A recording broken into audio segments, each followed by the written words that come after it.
Budu. Proč? Ale já nefotím, já nahrávám. Petro, ukaž, jak naposled mažeš tabuli. Je, veď. Šikovná. Já se v tom vidím. Takže tohle je naše vymalovaná třída bývalá. My jsme tady 3 roky, že jo, Charlotko? 4.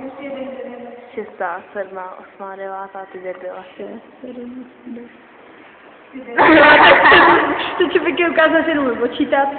Gabino, neprovokuj. To bude tím, že jsem celou 7 prospala, víš? Víš to moc dobře. Jo. Já jsem se v nemocnici totiž vůbec neučila, takže teď to tady pěkně projdeme, takhle jak to tady vypadá. No nádhera. Škoda, že už tu nebudem, co, holky? Škoda, že už tu nebudem, co, v takový krásně vymalované třídě.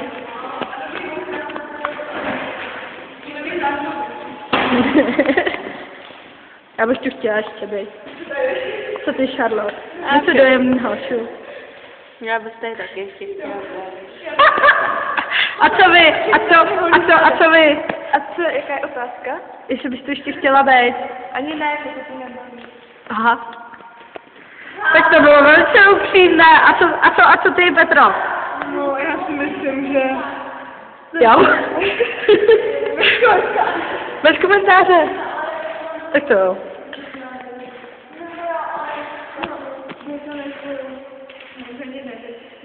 Zvoní, poslechněte si zvonění.